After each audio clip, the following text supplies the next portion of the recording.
पहला, पाकिस्तान ने यह क्लेम किया कि उसने अपने JF-17 से हमारे S-400 व ब्रह्मोस मिसाइल बेस को नुकसान पहुंचाया, जो कि बिल्कुल गलत है।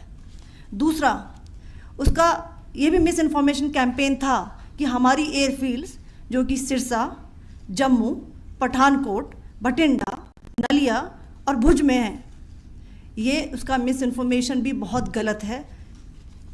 तीसरा, पाकिस्तान के मिस इन्फॉर्मेशन कैंपेन के मुताबिक हमारे एम्यूनिशन डम्प्स जो चंडीगढ़ और बियास में हैं उसका डैमेज हुआ, यह भी बिल्कुल गलत है। हमने आपको मॉर्निंग ब्रीफिंग में बताया था विथ फैक्ट्स एंड फिगर के साथ कि ये सारी चीज़ें बिल्कुल सही सलामत हैं। अब मैं आपको बताना चाहती हूँ कि पाकिस्तान के एक प्रेस कॉन्फ्रेंस में ये बात की गई थी कि उनके सीनियर मिलिट्री ऑफिसर्स जो कि पूरी तरह से ये भ्रामक हैं और तथ्यों से दूर हैं कि पाकिस्तान की ओर से ये झूठा आरोप भी लगाया जा रहा है कि भारतीय सेना ने मस्जिदों को नुकसान पहुंचाया। मैं इससे बिल्कुल स्पष्ट करना चाहती हूं कि India is a secular nation और हमारी सेना भारत के कॉन्स्टिट्यूशनल वैल्यूज़ की एक बहुत प्यारी झलक है।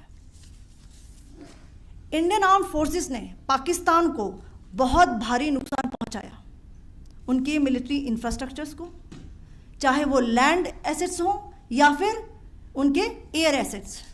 यही नहीं, इंडियन आर्म्ड फोर्सेस ने पाकिस्तान की एयरफील्ड्स स्कर्दू, जकोबाबाद, सरगोदा और बुलारी को बहुत नुकसान पहुंचाया।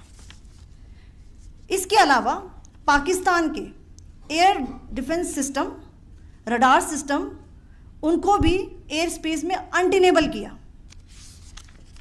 यह भी बताना चाहती हूँ कि लाइन ऑफ कंट्रोल के पास पाकिस्तान के command and control logistic installations और उनके मिलिट्री इंफ्रास्ट्रक्चर्स, मिलिट्री पर्सनल्स का इतना भारी नुकसान हुआ कि पाकिस्तान की ऑफेंसिव व डिफेंसिव कैपेबिलिटी को नष्ट कर दिया गया।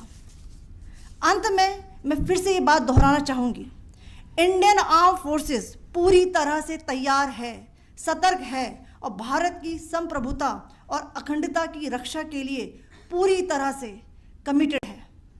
धन्यवाद। जय हिंद।